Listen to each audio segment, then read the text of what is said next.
লাশ দাফন করার পর 9 দিন পর ফিরে আসলো বাড়িতে তার কাপড় চোপড় নিতে।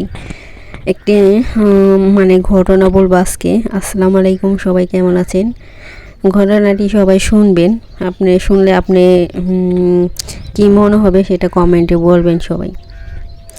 তো একটি মেয়ে মানে একটু বয়স 40-45 হবে এরকম বয়স। তো একটি মেয়ে এই বাড়ি থেকে হারিয়ে যায়, মানে বাড়ি থেকে নিখোঁজ হয়ে যায়। প্রথম বাসায় কাউকে না পেলে চলে যায় বাসা থেকে। অনেক দিন হয়, সবাই খোঁজ খবর নেয় কিন্তু পায় না, কোথাও খুঁজে পায় না। তো তা কাউকে বলে না, বলে যায় না আর কি। পরে জানে যে তার ভাইয়ের বাসায় বেড়াইতে গেছে। তো ভাইয়ের বাসায়ও যায় নাই, তার একটা চাকরির প্রয়োজন। তো চাকরি করতে সে শহরে যায়, ঢাকা শহরে। তাদের বাসা হলো কুমিল্লা। এখন তার পরিবারের সবাই কাউকে না জানি আর কি বাড়ি থেকে বের হয়ে যায়। তো পরিবারের সবাই খোঁজাখুঁজি করে 6-7 দিন হয়ে যায়, খুঁজে পায় না। তো সব অনেক জায়গায় খোঁজ খবর নেয়, পরে থানায়ও খোঁজ খবর নেয়, কোনো জায়গায় পায় না, খুঁজে পায় না। পরে ট্রেন লাইনে কাটা পড়ে একটা মেয়ে মারা যায়। তো তার চেহারা মানে অতটা বোঝা যায় না, অল্প একটু আর কি বোঝা যায়। চেহারা একটু একটু বিকৃত হয়ে গেছে। পরে পরিবারের থানার মানুষ তার পরিবারকে জানায় যে এরকম একটা ট্রেনে একটা মহিলা মারা গেছে, দেখুন এটা আপনাদেরকে পরিচিত কিনা। তো তাদের ফ্যামিলি সবাই আসে, থানায় আসে, মর্গে নিয়ে যায় লাশ তদন্ত করার জন্য। তারপরে পরিবারের সঙ্গে আর কি তার বোনের সাথে, ওই বাড়ির মেয়ের সাথে তো লাশের একটু মিল আছে, চেহারায় মিল আছে। তো চেহারা অতটা বোঝা যায় না পুরোপুরি, মানে মুখটা একেবারে এমনভাবে মারা গেছে, পুরোপুরি চেহারা বোঝা যায় না। পরে যেহেতু তাদের পরিবারের মেয়ে অনেক দিন হয় নিখোঁজ, খুঁজে পায় না, তো এরা ভাবছে এটাই সে হয়তো বা লাশ ট্রেনের আঘাতে মারা গেছে, ট্রেনের অ্যাক্সিডেন্টে। তো সবাই তা ওই তার এটাই বলছে, হ্যাঁ এটাই আমাদের মেয়ে। তো সবাই এত সময় সবাই জানে যে সে মারা গেছে। তারপরে তার লাশ বাসায় নিয়ে আসে। পুলিশে বলে আছে ঠিক আছে আপনাদের, তখন বলে যে আপনাদের যখন তাহলে নিয়ে যান। পরে তারা বাসায় এনে সব কিছু করে তারপরে তাদের দাফন করে কবর দেয়। কবর দেওয়ার পরে 9 দিন পরে তার বোন মানে ওই বাড়ি মেয়ে ফিরে আসে কবর দেওয়ার পরে 9 দিন পর তার কাপড় চোপড় নেওয়ার জন্য। তো সবাই তো অবাক যে তুমি তো মারা গেছো, তুমি কীভাবে ফিরে আসলাম। তখন সত্যি শুনলে হাসিও পায় আবার। তো সবাই দেখে অবাক, কয়ে মরা মানুষ কি কখনো ফিরে আসে? এ তো জীবনে দেখিনি, কোনো দিন শুনিনি যে মরা মানুষ ফিরে আসে। তো মেয়েটা বলে কি মরা মানুষ? আমি তো মরেই নেই। আমি তো মরেই নেই, আমি মরলাম কবে? কবা এদিকে এলাকা সবাই জানে, পুরা এলাকা সবাই জানে যে তুমি মরে গেছো 9 দিন আগে, যে তোমার কবরে দেওয়া হয়েছে। কয় না না এটা আমি নেই। তাহলে তুমি এতদিন কই ছিলাম? পরে মেয়েটা বলে যে আমি চাকরি খোঁজে ঢাকায় ছিলাম, এক জায়গায় একজনের বাসায় ছিলাম। আমি অসুস্থ হয়ে পড়ছি, কাউকে ফোনে জানাতেও পারিনি, বাসায় মানে কাউকে জানাতে পারিনি, এমন অসুস্থ হয়েছিল আর কি। কেউ কোনো কিছু মানে সে কোথায় আছে কী করছে কাউকে বলতে পারেনি।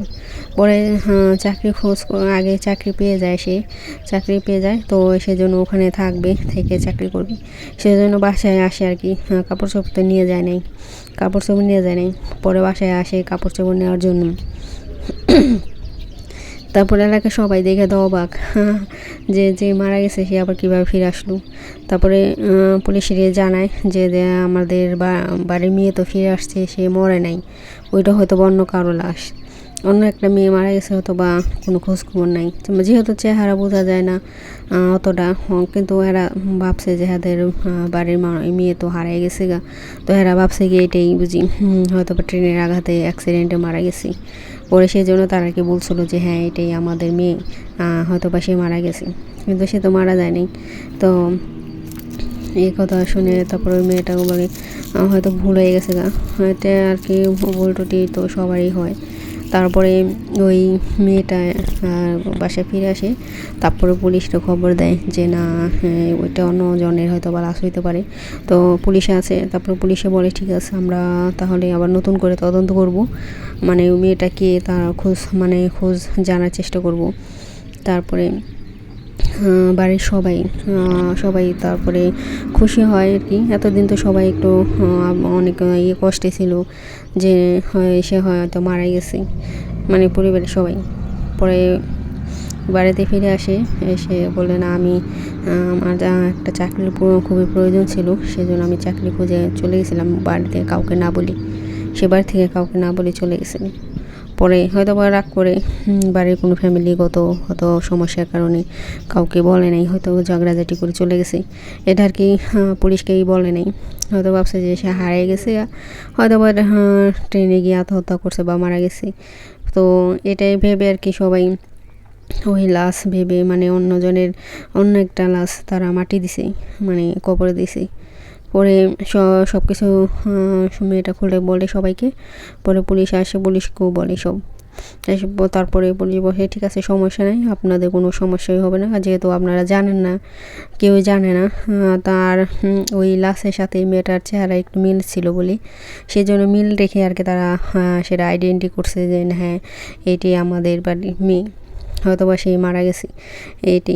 পরে যখন সে ফিরে আসে তখন সবাইকে সব কিছু খুলে বলি। তো এই ঘটনাটা আমি শুনলাম একটা খবরেই, তো সেজন্য তা আপনাদের সাথে শেয়ার করলাম। আমাকে ভাবি তাহলে আমি একটু সবার সাথে শেয়ার করে দিই। এমন আছে মানে অনেকে ভুলভাল একটা খবর ছড়ায় যে মরা মানুষ ফিরে আসে। আসলে যে মরে সে কখনো ফিরে আসে না। আর আল্লাহ তাআলা এমন কোনো সৃষ্টি নাই যে মানুষ একবার মারা গেলে সে ফিরে আসবে। এটা কোনো কারো ক্ষমতা দেয় নাই। হয়তোবা আমাদের নবীর যুগে আমাদের ঈসা নবীর একটা ক্ষমতা ছিল, আল্লাহ ক্ষমতা দিয়েছিল তাকে, যে সে যদি কবরস্থানে গিয়ে একটা মরা মানুষকে ডাক দিত নাম ধরে, সেই মরা মানুষ সাথে সাথে উঠে এসে কবর থেকে উঠে আসতো। তো এখন এই বর্তমান যুগে নবীদের যুগের কোনো মানুষই নেই আজ পর্যন্ত যে যে মারা যায় সে এরকম ফিরে আসে কখনো। এটা কোনোদিনও সম্ভব না, আর কোনোদিনও হইবও না। এটাই আমাদের একমাত্র আমাদের ঈসা নবী, যার বাবা নেই, বাবা ছাড়া জন্মগ্রহণ করেছেন আল্লাহ তাআলা। সবাই বলে খ্রিস্টানরা বলে আল্লাহর পুত্র। আসলে আল্লাহ এক অদ্বিতীয়, আল্লাহ ছাড়া কোনো মাবুদ নাই, মানে আল্লাহর কারো নাই, তিনি একা। তো খ্রিস্টানরা ভাবে হয়তো বা ঈসা নবী আল্লাহর পুত্র, সেজন্য আল্লাহ তাকে জন্ম দিয়েছে। কিন্তু আল্লাহ তারাকে এমনি তার মারিয়ম আমাদের ঈসা নবীর মা, তার গর্ভে জন্মগ্রহণ করছে। কিন্তু সবাই জানে যে তারপরে এটার অনেক ঘটনা আছে।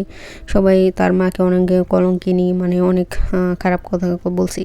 কারণ একটা বাবা ছাড়া যদি একটা বাচ্চা জন্মগ্রহণ করে তাহলে তাকে অনেক কথাই শুনতে হয়, এটা স্বাভাবিক। তো এটা আল্লাহ তাআলাই তাকে সৃষ্টি করছে, তার মার গর্ভে দিছে। এই জন্যই যে মারা যায় কখনো সে ফিরে আসে না। তো সবাই ভাবছিল ওই মহিলাটা মারা গেছে, ফিরে সবাই আর কি অবাক হয়ে গেছিলো সে যখন বাসায় ফিরে আসছে। সবাই হয়তো একটু ভয় পাইছিল মরা মানুষ যদি ও ফিরে আসে, এটা সবার মনে একটু ভয়ও থাকে যে হয়তো ভূত মুত হইতে পারে। সবাই